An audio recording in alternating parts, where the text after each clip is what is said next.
দেখুন বন্ধুরা, আমার গাছে একদম শিউলি ফুল কি সুন্দর ফুটেছে। দুর্গাপূজার আমেজ লাগছে, কত ভালো লাগছে, কি সুন্দর।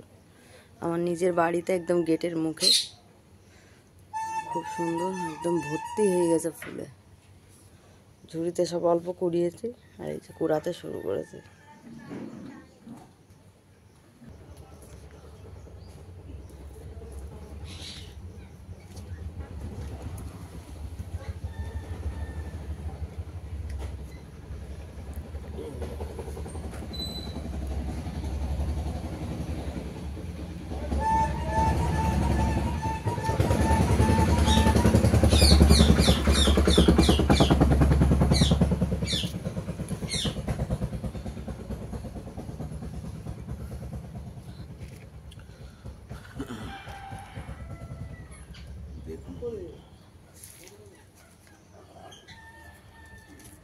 গাছের ফুল কিভাবে পড়েছে,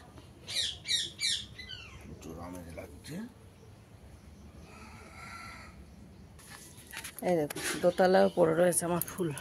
এই যে দোতলায় পড়েছে বারান্দার মধ্যে, এই যে এখানেও কুড়াচ্ছি। দোতলার মধ্যে একটা পুঁই শাক গাছ দেখুন কি সুন্দর বারান্দার মধ্যে হয়ে রয়েছে।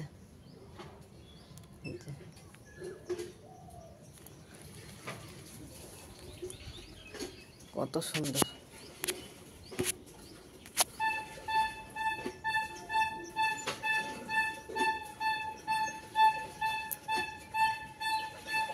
ইটের উপরে একদম নিচ থেকে উঠেছে।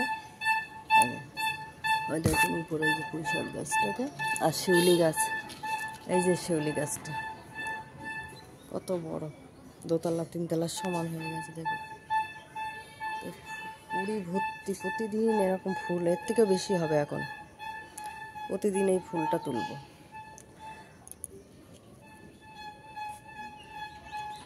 হয়নি, দেখুন এই যে থালা ভরে গেছে, থালায় রেখেছি অপরিচিতা ফুল আর আকন্দ ফুল, এই আকন্দ বলছি ধূত্রর ফুল আর এই শিউলি ফুল।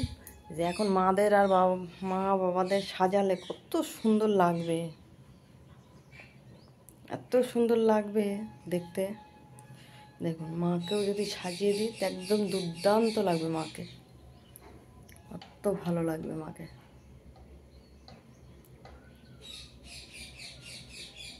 আর এই যে বাবা মা,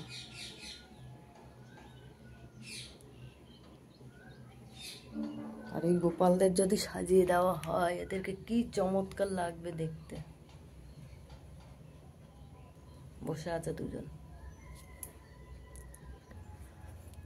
সব থেকে সুন্দর এই দেখুন আমার এই যে পাথরের মতো দুটো চোখ, আমি 5 বছর পুজো করতে করতে দুটো চোখ বেরিয়েছিল। এই যে সব থেকে চমৎকার জিনিস এই পাথর। বাবা আমার জাগ্রত।